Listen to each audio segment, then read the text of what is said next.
Vamos receber o professor, Aí sim. que eu não tenho ainda oportunidade, não tive ainda oportunidade de estar com ele pessoalmente, mas sou uma admiradora do trabalho à distância. Como vai, professor?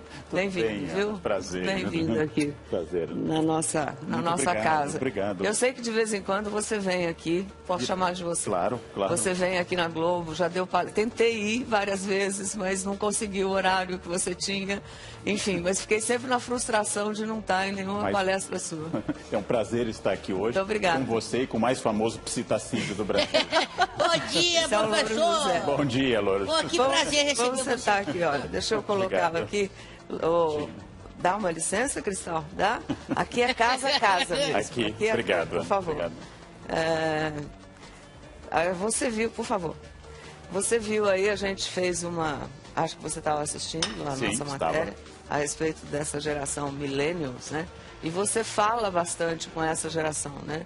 Principalmente com um dos veículos de comunicação mais frequentes que você tem, além dos seus livros, né? E das suas aulas, são os seus vídeos de internet que se multiplicam a cada vez que eu olho. E essa geração está muito ligada em você, né? Como é que você enxerga isso? Existe essa geração, como apareceu desse menino extraordinário, uma capacidade, em primeiro lugar, de acesso à tecnologia muito maior que a minha, que seria o final da geração Baby Boomer. Eu sou a pessoa que fiz curso de datilografia, fui treinado por um mundo que, na verdade, não existe, né? Um mundo que não aconteceu. Que desapareceu, na verdade. Desapareceu. Né? E nós tivemos que nos adaptar, aprender a tecnologia com sotaque. Hoje você trabalha bem? Trabalho bem com o computador, eu gosto muito do computador, mas sempre tem um segundo de delay entre a minha vontade e a ação. Eu ainda olho para um cabo HDMI, eu olho para um cabo USB e ainda assim, fico em dúvida e tenho que enfiar. Eu vou fazer o seguinte, eu vou servir café ao professor e vou fazer um intervalinho, porque eu tenho muito, esse homem tem muito o que dizer aqui no instantinho só, tá? Quer café, Leandro? Café, sim. Leandro, você tem animais? Você tem não mais tenho. De estimação? Gosta? Já tive quando morava em casa no Sul. Hoje em apartamento em São Paulo não tenho nenhum, mas gosto muito. Gosto em particular de cachorro e gato. Também das aves. Bom, ainda bem, né, Leandro? Como é que foi essa sua trajetória do Sul? Eu estava vendo a foto da sua família ali, tão tradicional, né? Aquela coisa gostosa, porque é essa geração, né, de pai, eles esperavam que você fosse o quê? Eles esperavam que eu seguisse meu pai era advogado, era político e professor. Esperavam que eu seguisse uma carreira, eu acho que como toda aquela geração, que fosse uma carreira tradicional, que ganhasse dinheiro, que sustentasse uma casa. E eu acho que a diferença para essa geração que nós vimos antes é essa falta de barreiras, de limites, de molduras, essa busca da inovação que é muito maior hoje do que foi na minha geração. Não? A minha avó esperava que eu fizesse concurso para o Banco do Brasil, para a Petrobras, esperava estabilidade. Mas essa geração atual, ela tem menos limites, ela tem mais fronteiras a descobrir, é mais centrada nela mesma. Esse é o aspecto positivo. Ela é mais centrada nela mesma, esse é o aspecto negativo também. As duas coisas. Você estava falando dos seus pais, né? Como é que você falaria com esses pais hoje? A gente entrevistou vários pais dessa geração tão diferente, vamos colocar... Né, de uma geração para outra. Acho que a gente também foi diferente para os nossos pais, mas que você diria para esses pais hoje, nesse momento que estão olhando, às vezes entendem, às vezes não entendem, tem muitas famílias que têm atrito porque o filho não trabalha, não tem um estudo definido, com tantas dúvidas, tantas indagações, como agir?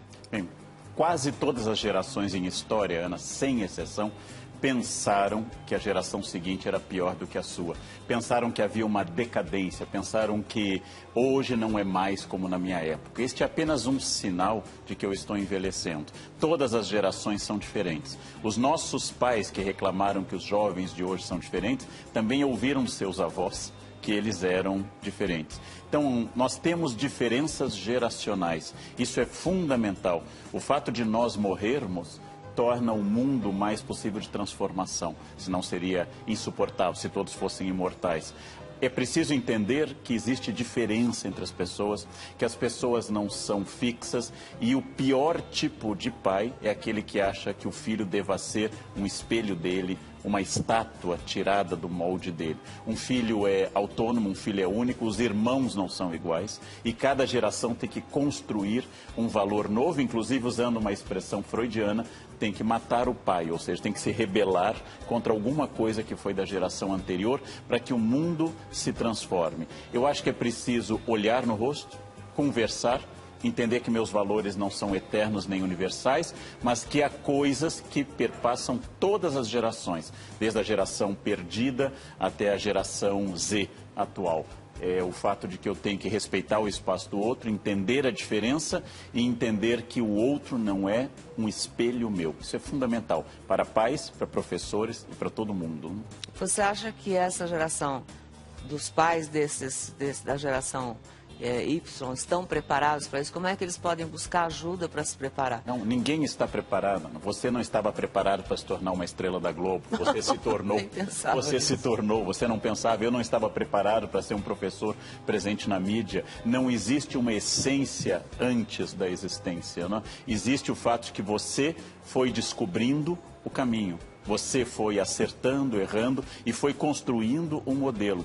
Ninguém está preparado para ser pai porque ninguém foi pai antes. E devo entender que meu filho também não está preparado para ser filho, porque ele nunca foi filho antes. Estão construindo uma relação e é por isso que nós temos que entender que por mais seguro que eu esteja, por ser eu um homem mais velho, alguém de 18 anos também não tem um modelo como eu não tenho. Apenas eu já errei mais do que alguém de 18 anos. O que me distingue de um aluno jovem, nesse momento que eu dou aula na Unicamp, um aluno de graduação de 18 anos, é que eu errei muito mais, fiz muito mais besteira do que ele. Isso apenas me torna alguém que está há mais tempo no erro. Não há uma essência, não há um modelo. Eu preciso aprender e dizer, desculpe, dizer eu não acertei, dizer esse é o campo, muito difícil, né? Mas Perdão, né?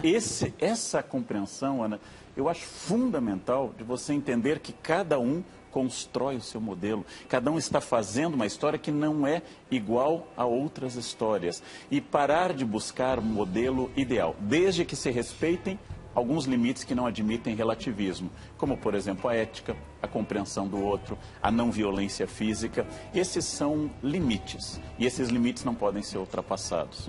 Mas é muito complicado, porque nós não nos conhecemos e não conhecemos aos outros também. Pois é, porque às vezes os pais, e eu sinto isso com vários pais que converso, se culpam, né?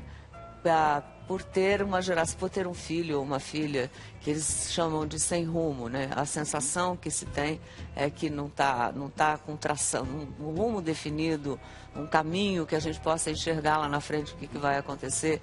E eles se sentem culpados e muitos jovens também culpam os pais por serem o que são, né? Então, eu não estou querendo uma fórmula, mas como você navega tão bem, né? Nesse universo, né, do ser humano, né, você não é pai. Não. Você é pai dos seus alunos, né? E eu acho que você entendeu o jovem com a sua inteligência, obviamente, mas com essa convivência e com essa abertura de mente que você tem, né? Como é que você diria para não chegar a se sentir culpado de não estar acertando com o filho? Bem, em geral essa culpa traduz um narciso, uma vaidade muito grande. Não é exatamente que eu estou errando com o meu filho, mas é porque eu, de fato, quero ter o privilégio de ser um bom pai. Então, em primeiro lugar, afasta o narciso, afasta essa vaidade, afasta essa soberba de achar que eu tenha uma fórmula. Não existem fórmulas. E a fórmula que deu certo com você, comigo ou com outra pessoa, pode não dar certo com aquele. E, aliás, as fórmulas não se repetem com os irmãos. O segundo filho, geralmente, é um filho rebelde, ou na Bíblia, ou na história. O segundo filho é um filho rebelde. O primeiro é o filho que mais conformado com a estrutura que recebeu. O segundo é o filho rebelde. A Bíblia sempre trata de Esaú e Jacó, Caim e Abel. Sempre trata de alguém que não é o primogênito, como, por exemplo, o rei Davi, que não é o primogênito. Essas questões são questões importantes para eu pensar que, de fato, não existe fórmula, mas existem coisas que a gente sabe que vão fazer falta sempre. Se eu não sou prioridade para alguém. Se você não é prioridade para o seu filho, para o seu aluno, se o seu aluno não é prioridade para você, esse espaço da ausência é permanente. Então eu posso lidar bem com um pai mais autoritário. Eu posso lidar bem com um pai menos autoritário, mas eu não posso lidar com um pai omisso. Então, eu posso lidar bem com um filho mais independente ou rebelde, mas eu não posso lidar bem com um filho que não me considera uma pessoa fundamental. Então, esses são limites. Há limites e há limites claros de conseguir transmitir valores que mudam a cada geração, mas continuam sendo fidelidade à pessoa que você ama, fidelidade que inclui o erro, quer dizer, fidelidade que te torna perfectível e não perfeito. Perfeito é feito até o fim. Ou seja, a capacidade que você tenha de construir uma história nova e que você possa dizer a seu aluno, a seu filho ou a seu pai: não acertei sempre, mas sempre te amei. E isto é central, né? Nem sempre eu acerto. Mas quando eu erro também por amor, como pensa Agostinho, né? Ama e faz o que quiseres. Porque se errares, vai ser por amor também. Né? Isso é fácil de resolver no futuro. Todos iremos parar num psicólogo ou num psicanalista. Todos. Não há exceção para isso. Porém, é bom ir parar num psicólogo ou num psicanalista dizendo: meu pai tentou demais, interferia demais, do que dizer: eu não tinha menor significado na vida do meu pai e da minha mãe. E às vezes eles dizem, né? Acho que os pais sentem que deram demais. Às vezes não tiveram, né? Porque essa geração também, a geração anterior a Y, que é a geração X, passou por uma educação mais rígida, não tiveram possibilidades, às vezes, financeiras. E aí, os pais hoje estão numa situação melhor e não querem que os filhos passem aquilo que passaram. E aí, às vezes, quando podem fazer isso, extrapolam ou acham que extrapolaram os limites por ter, ao contrário do que você estava me exemplificando, dado demais, né? Tentado evitar que o filho sofresse, que pudesse não ter oportunidades. E às vezes isso parece, como essa geração mudou, parece que ela desandou tudo porque eu dei demais. E aí? Existe um movimento pendular, né? Esse movimento vai das roupas de praia ao modelo de educação. Se foi muito para um lado, ele volta para o outro. É por isso que os modelos voltam. Os modelos vão e voltam, relidos e ressignificados, né? A grande questão é entender filhos ou alunos como um projeto autônomo e à parte, e não algo que deva ser melhor ou pior do que a geração anterior. Então, quando meu filho dorme demais, quando meu filho namora demais, ou fica demais na internet, ou tem liberdades que eu não tive, muitas vezes a reclamação dos pais não é centrada na educação dele, mas no fato de que, como foi custoso para mim, como foi muito doloroso, Ana, para eu ser criado num sistema autoritário, eu estou lamentando que ele não tem essa dor. E eu disfarço em cuidados o que é apenas o meu ressentimento. Como ele não vai sofrer aquilo que eu sofri tanto? Como ele vai ser feliz de forma direta? Então, este exame, ele é muito importante. Em primeiro lugar, que pais e filhos têm que ter vida autônoma. E tem que constituir uma comunidade baseada no desejo e no afeto. Mas é uma comunidade em que cada um é autônomo. Se não forem autônomos, e não digo financeiramente, que nem sempre ocorre, mas autônomos como projeto, como pensamento, eu tenho que entender, inclusive, uma coisa fundamental, que a escola é um espaço onde o meu filho vai para ficar livre da família. E a família é um espaço onde ele vai para ficar livre da escola. Essa história de estar na escola dia e noite é errado. Não pode fazer o dia do cupcake, o dia das nações, o dia da escola. Tem que deixar o filho descansar um pouco, tem que dar um tempo nessa relação. E quando ele está também em casa, tem que dar um tempo da escola. Porque é muito saudável para qualquer relação humana que a gente consiga esse distanciamento. E esse distanciamento dá a mim a capacidade de observar o outro. Não? Casamentos às vezes dão mais certo quando estão, em alguns momentos do mês ou da semana, separados. Sem sombra de dúvida. O reencontro é muito mais saboroso, seria mais ou menos isso. Eu acho que em qualquer relação humana, essa saudade, ela é fundamental. Tudo, como lembra Aristóteles na Ética Nicômaco, ninguém nasce com ética, todos nascem com capacidade de desenvolver ética. Todo bebê é amoral, eu acrescentaria. Tudo é uma questão de... bebê é amoral? Porque ele não nasce com uma preocupação com o outro, com moral ou com ética. Ele não nasce pensando: hoje não regurgitarei porque minha mãe está particularmente cansada. Né? Ele não pensa: não vou sujar essa roupa porque meu pai investiu muito dinheiro nela. Os bebês não têm o limite do outro. Os bebês não têm o limite do outro. Cabe à educação ensinar os limites. Todo ser humano, diz Aristóteles, é um ser possível de ser transformado pela educação. Então eu tenho que saber que educar, às vezes, é inclusive contrariar a vontade de alguém, desde que isso seja feito com a vontade de melhorar e não de exercer apenas o meu eu. É a diferença entre a autoridade que o pai tem, que o professor tem, e autoritarismo, que ninguém deveria ter, nem pais, nem professores, nem filhos. É errado um pai nublar a existência do filho, e é errado um filho nublar a existência dos pais. Esse diálogo é complicado. Eu vou fazer um pequeno intervalo comercial e eu quero falar aqui com o Karnal ainda a respeito da sobrevivência dessa geração, que é uma grande dúvida, né, que a gente olha, né, como sociedade. E eu queria falar um pouco sobre ética num momento tão crucial da ética brasileira. Perfeito. Volto já.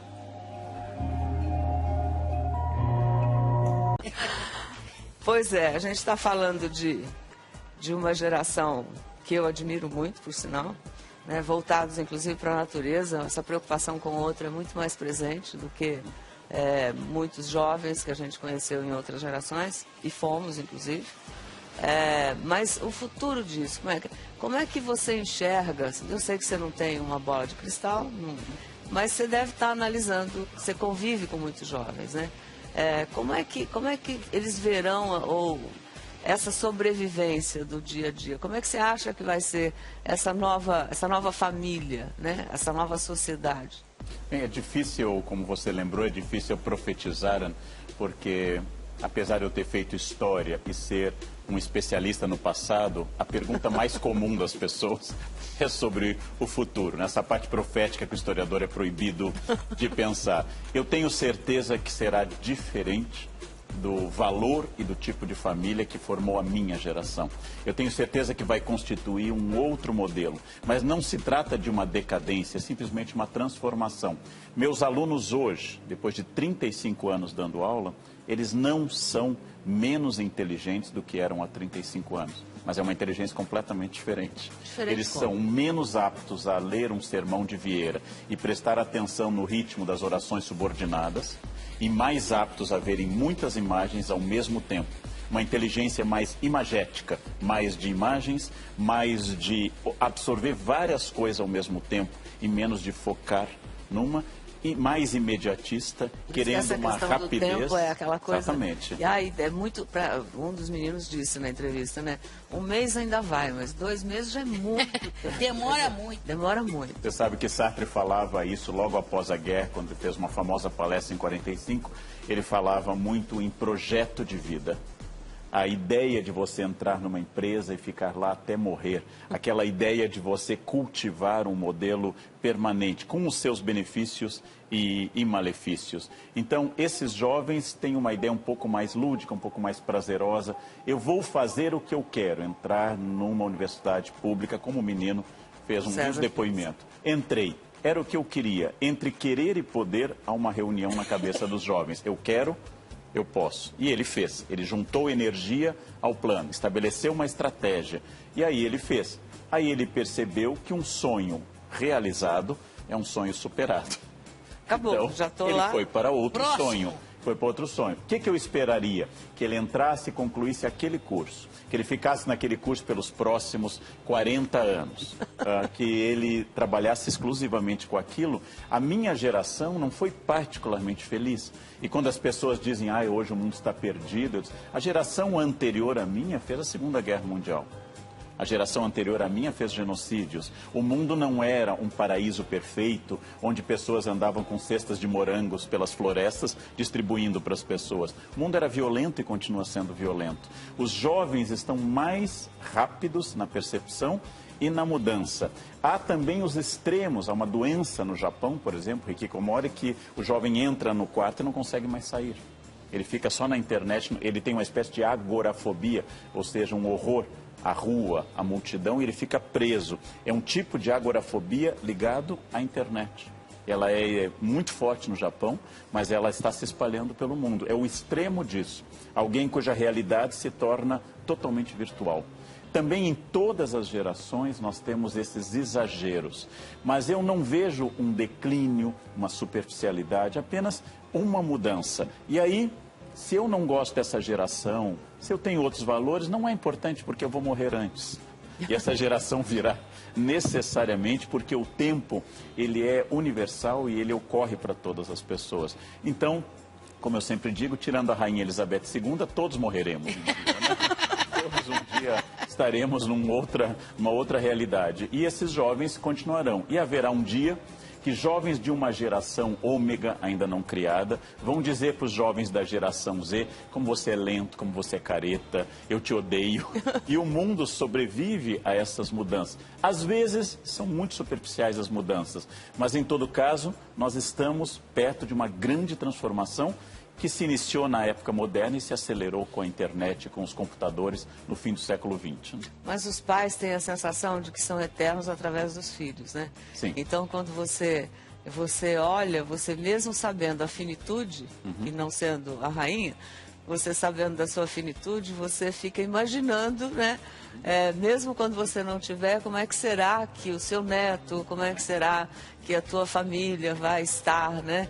Então é um anseio que também esse a gente não pode negar para essa geração que está aí. Mas os pais, vamos pensar a geração Baby Boomer ou a geração X, são pais que aboliram em geral o modelo da eternidade religiosa. As grandes convicções religiosas, elas ficaram muito customizadas, individualizadas. E também a falência das grandes utopias políticas, a falência dos modelos de utopia política. Então, de fato, o filho se tornou o meu elemento de eternidade. Aí vem um outro problema. Muitos pais não punem porque não querem punir o seu futuro. Muitos pais não punem porque têm essa carência de que se meu filho brigar comigo, tudo está acabado. Não. Na verdade, os filhos não são a minha continuidade, como eu não sou a continuidade dos meus pais. Os filhos são autônomos em relação a isso. E quem não está convencido, basta ver 2 ou 3 irmãos criados pelo mesmo pai e pela mesma mãe, na mesma família, na mesma escola, são como que nascidos em 2 continentes diferentes. Há uma autonomia do ser que é muito grande. Volto a dizer, eu posso errar muito, eu só não posso ser omisso e não posso transmitir a sensação de que meu aluno, ou que o meu filho, ou que meus pais não sejam centrais, não sejam definidores. Eu acho que esse gênero blasé, esse gênero distante, ele é uma máscara e uma defesa que a gente deve evitar.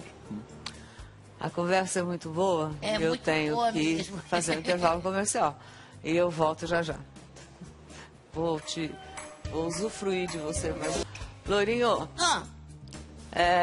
você hoje está um papagaio pensador, ouvinte. Tô prestando, eu não tô falando nada, mas tô prestando atenção.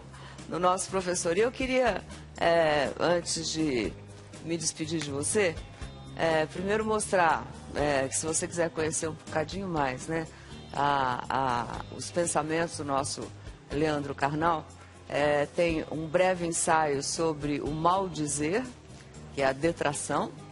Nós temos aqui, junto com Clóvis de Barros Filho, a felicidade ou morte, temas atualíssimos sempre, conversas com o jovem professor, e esse que é pecar e perdoar, Deus e o homem na história.